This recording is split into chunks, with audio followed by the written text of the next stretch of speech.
guys, terima kasih udah klik video ini. Jadi kali ini aku mau bahas tentang 3 film horror thriller terseram menurut aku. Jadi kalau kalian tertarik tentang topik ini, kalian bisa lanjut nonton ya.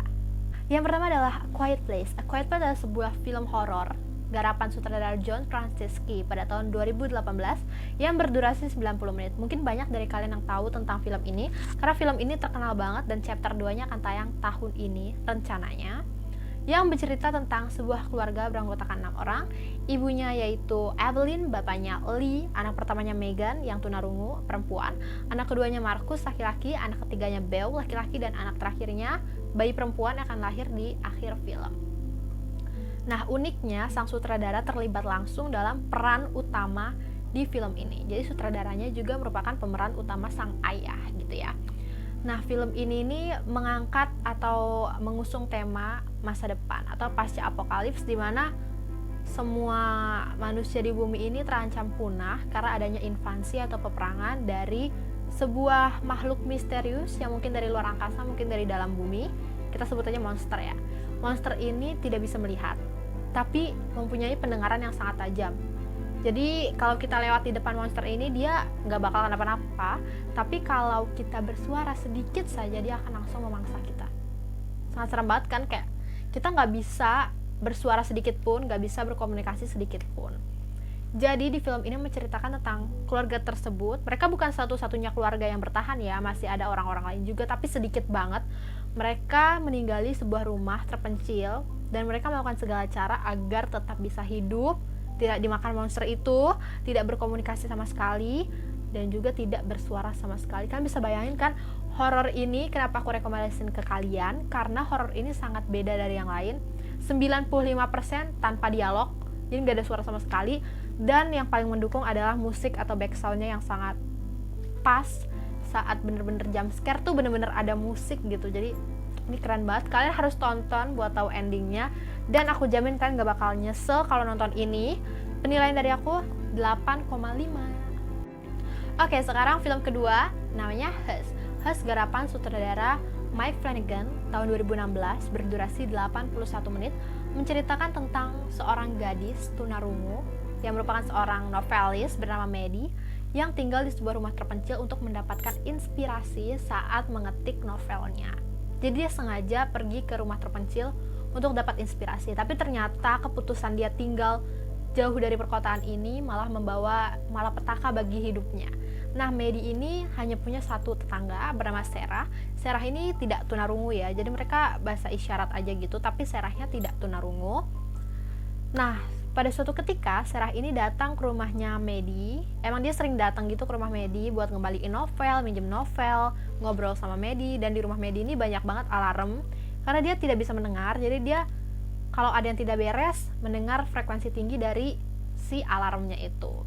Pada suatu ketika Sarah datang, mereka ngobrol seperti biasa. Sarah ngembalin buku, tiba-tiba alarm asapnya berbunyi karena ternyata Maddie lupa matiin kompor. Akhirnya Maddie masuk, matiin kompor, dan hampir aja terjadi kebakaran.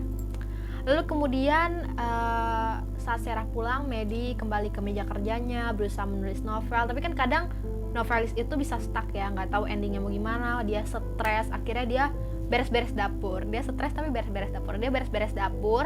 Rumahnya itu kan kaca semua, pintunya kaca. Lalu pada malam itu Sarah lari ke rumah dia, lari gedor-gedor pintu kacanya, tapi karena Maddie nggak bisa dengar, dia nggak ngelihat Sarah juga, dia diem aja masih bersihin dapur. Ternyata si Sarah ini dikejar oleh seorang psikopat, lalu dia dibunuh di depan rumahnya atau di depan pintunya si Maddie tanpa Maddie ketahui. Dibunuh dengan sadis sampai akhirnya psikopat ini tahu bahwa Maddie itu tunarungu. Makanya Maddie diem aja, dia nggak bisa ngelihat juga waktu si Sarah ini dibunuh. Akhirnya si psikopat ini meneror Maddie dan berusaha untuk masuk ke rumah Maddie dan membunuh Maddie. Nah, di film ini kita disuguhkan bagaimana caranya seorang penyandang disabilitas tunarungu bertahan hidup atau survive di keadaan yang sangat mendesak. Jadi maknanya dalam banget sih. Dia aja yang tunarungu, dia aja yang disabilitas bisa menyelamatkan diri dia sendiri, apalagi kita gitu. Jadi kita bisa belajar dari film ini sih. Dan tingkat ketegangannya, karena psikopatnya itu sangat mempermainkan dan sangat menguji ketegangan kita, backsoundnya juga bagus banget, pas banget sama klimaks. Dari aku nilainya 8 dari 10. Oke, film terakhir atau ketiga yang aku rekomendasiin berasal dari Indonesia, garapan sutradara Joko Anwar, yaitu Perempuan Tanah Janam 2019. Nah, film horor ini kenapa aku pilih, aku rekomendasiin karena suasananya bagus, latarnya bagus, semuanya keren, dan kalian harus banget tonton untuk dapat suasana sebagus film ini. Nah, di film ini bercerita tentang pemeran utama, Maya, yang merupakan seorang gadis dari kalangan bawah, berusaha bertahan hidup bersama temannya bernama Dini, bekerja sebagai petugas tol. Pada suatu malam tiba-tiba ada pengendara di tol tersebut yang bertanya kepadanya, apakah Anda Rahayu? Apakah kamu Rahayu? Kemudian dia berkata tidak. Kemudian si pengemudi ini bawa celurit mau ngelukain si Maya. Setelah kejadian itu, Maya dan Dini keluar dari pekerjaan mereka dan mereka pergi untuk berbisnis pakaian. Tapi ternyata mereka tidak berbakat di bidang bisnis ya. Jadi pakaian mereka bangkrut gitu ya, bisnis mereka. Akhirnya si Maya ini tahu bahwa dia punya peninggalan atau harta warisan di desa Harjosari. Dia dan Dini berencana untuk berangkat ke desa tersebut, terus mengurus ya rumah tersebut, rumahnya si Dini, rumahnya si Maya maksud aku, yang ada di desa Harjosari, kemudian menjualnya dan memakai uangnya untuk kehidupan mereka.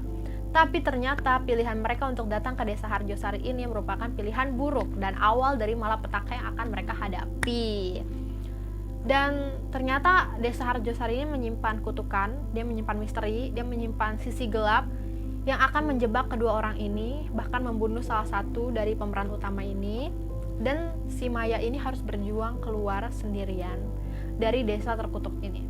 Mau tahu cerita dalamnya seperti apa? Ini pokoknya keren banget. Ini menyangkut tentang kutukan, menyangkut tentang masa lalu, menyangkut tentang ada budaya juga, karena di sini menampilkan budaya pewayangan yang sangat bagus.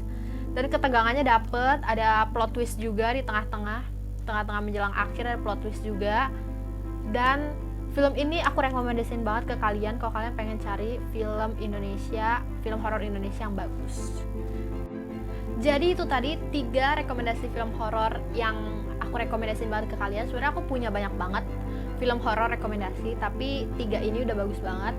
Dan 3 film horor ini tipe-tipe film horor yang thriller yang 2, dan 1 film horor murni. Tapi 3 film horor ini tidak ada hantu ya. Emang aku jarang banget nonton film horor yang ada hantunya. Kebanyakan film horor yang tegang sama manusia psikopat gitu. Kalau kalian setuju, aku bisa bikin part-part selanjutnya dari rekomendasi film-film horor, tapi nggak mengandung spoiler. Kayak ini aku cuma ceritain sinopsis ya.